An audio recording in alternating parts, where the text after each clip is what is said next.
नमस्कार, मैं नंदिनी सिंह और आप देख रहे हैं कोहराम लाइव। सीएम हेमंत सोरेन ने एक्स पर पोस्ट कर कहा कि JMMSY योजना का लाभ लेने में बहनों को आ रही शुरुआती परेशानी के बारे में उन्हें जानकारी मिली है। योजना को लेकर आ रही तकनीकी समस्याओं के त्वरित निवारण के लिए उन्हें निर्देश दिया है। इस मामले को लेकर आला अधिकारियों की भी बैठक हुई है। योजना को लेकर दिख रहे उत्साह को लेकर उन्होंने पूरे राज्य में प्रज्ञा केंद्रों की संख्या बढ़ाने का भी निर्देश दिया है। सीएम ने सूबे की बहनों को बधाई देते हुए कहा कि सभी बहनों को ये बताना चाहता हूँ कि हमेशा चलने वाली योजना है। योजना का लाभ लेने के लिए कोई समय सीमा नहीं है। विशेष कैंप के आयोजन के बाद भी जरूरतमंद बहनें कभी भी अपने नजदीकी प्रज्ञा केंद्र में जाकर इस योजना का लाभ ले सकेंगी। योजना से लोगों को आसानी से लाभ मिले, इसलिए 10 अगस्त तक विशेष कैंप का आयोजन किया जा रहा है, जिसे और 5 दिन बढ़ाने का निर्देश दिया है। विशेष कैंप के आयोजन के बाद भी आप जब भी चाहें अपनी सुविधा अनुसार योजना का लाभ ले सकती हैं। सीएम ने कहा कि उन्हें ये भी जानकारी मिली है कि योजना में बहनों को मिल रहे लाभ को देखते हुए कहीं कुछ बिचौलिए भी सक्रिय हो गए हैं। इस योजना की पूरी प्रक्रिया निःशुल्क है, इसलिए बिचौलियों से सावधान रहे।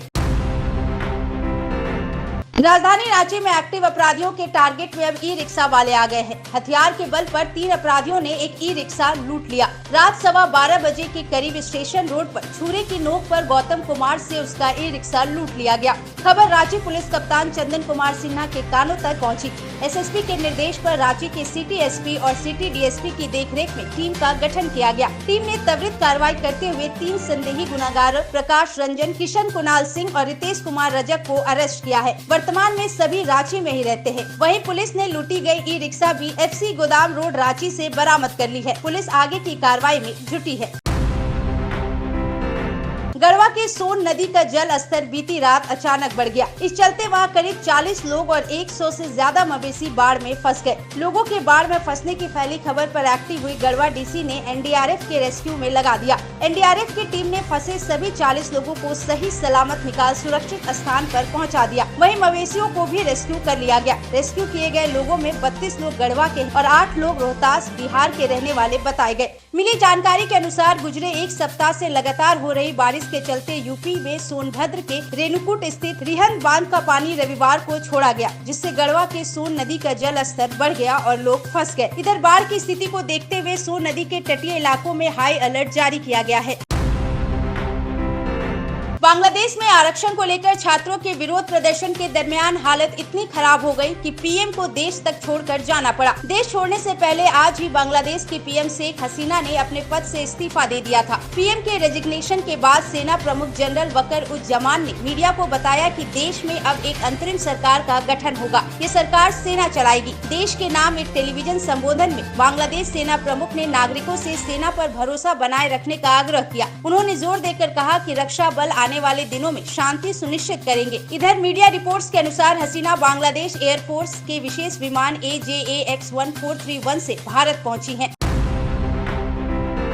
पटना में पंजाब नेशनल बैंक में आज लुटेरों ने धावा बोल दिया। ये बैंक पालीगंज दुल्हिन बाजार थाना क्षेत्र के कोरैया गांव में पड़ता है। लुटेरों ने बड़े आराम से बैंक को लूटा और फिर वहां से भाग निकले। मिली जानकारी के अनुसार आज दिन के उजाले में करीब 3 बदमाश कस्टमर बनकर बैंक के अंदर घुसे। इसके बाद अचानक से हथियार निकालकर ग्राहकों को बंधक बना लिया। इसके बाद सभी को बैंक के ही किचन में लॉक कर दिया। फिर पिस्टल के दम पर बैंक कर्मचारियों से लॉकर खुलवाया और वहाँ रखे 22 लाख लूट कर फरार हो गए। लुटेरे काले रंग की बाइक पर सवार होकर आए थे। वारदात की फैली खबर के बाद पुलिस मौके पर पहुंची और तफ्तीश में जुट गई।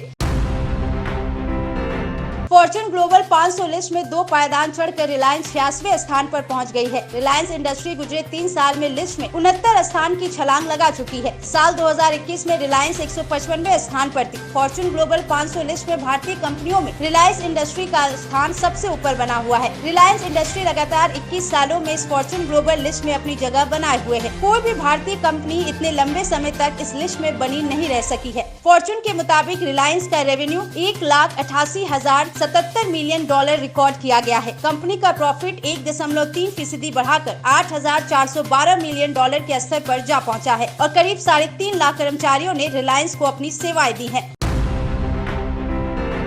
3 दोस्त को बेरहमी से मौत के घाट उतारने के 10 दोषियों को आज सजा सुनाई गई है। मेरठ के इस चर्चित गुदड़ी बाजार ट्रिपल मर्डर केस में 10 दोषियों को कोर्ट ने उम्र कैद की सजा सुनाई है। 16 साल पहले हुई वारदात में सुनील ढाका, पुनीत गिरी और सुधीर उज्जवल को पहले गोली मारी गई थी। इसके बाद उनकी आंखें फोड़ी गई और फिर बीच सड़क पर तलवार से काट डाला गया था। लव अफेयर में हुए इस मर्डर का मुख्य आरोपी हाजी इजलाल कुरैशी था। इस हत्याकांड में उसकी गर्लफ्रेंड सीबा सिरोही भी शामिल थी। 31 जुलाई 2024 को अदालत ने हत्या में शामिल सभी 10 लोगों को दोषी करार दिया था। इस केस में 14 आरोपियों के खिलाफ चार्जशीट दाखिल की गई थी। इसमें 2 की पहले ही मौत हो चुकी है। एक नामजद जुवेनाइल में छूट गया, एक की फाइल अभी विचाराधीन है। बाकी 10 को दोषी करार दिया गया है। केस में 33 लोगों ने गवाही दी थी।